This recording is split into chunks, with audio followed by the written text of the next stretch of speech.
Cancer কি? Cancer আমাদের কোষে শুরু হয়। কোষ আমাদের শরীরের অঙ্গ এবং টিস্যু তৈরি করে।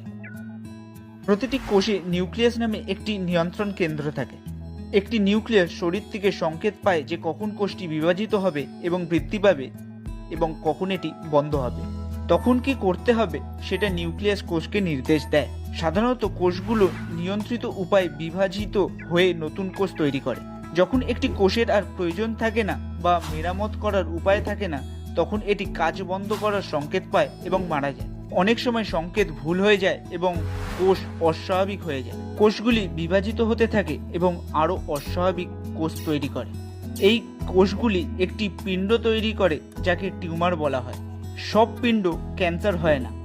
ডাক্তার এই পিণ্ডর থেকে কিছু কোষ নিতে পারেন, এটিকে বায়োপসি বলা হয়।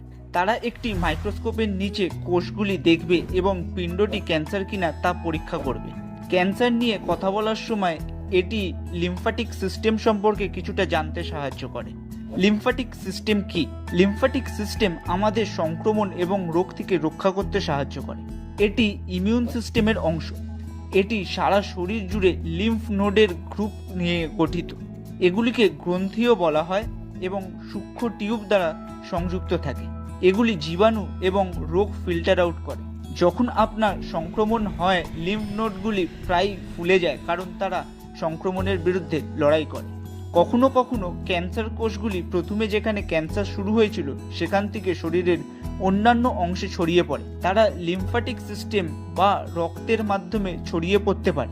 যখন কোষগুলি শরীরের অন্য অংশে পৌঁছায় তখন তারা বৃদ্ধি পেতে শুরু করে এবং আরেকটি টিউমার তৈরি করতে পারে। আমরা ক্যান্সার খুঁজে বের করার ক্ষেত্রে এবং চিকিৎসা করার ক্ষেত্রে আরও উন্নতি করেছি এবং ক্যান্সার আক্রান্ত অনেক ব্যক্তি এখন সুস্থ হয়ে যেতে পারেন। যদি ক্যান্সার নিরাময় নাও করা যায়, তবে অনেক সময় চিকিৎসার মাধ্যমে তা নিয়ন্ত্রণ করা যায়। আপনার ডাক্তার বা নার্স এ বিষয়ে আপনার সাথে কথা বলবে।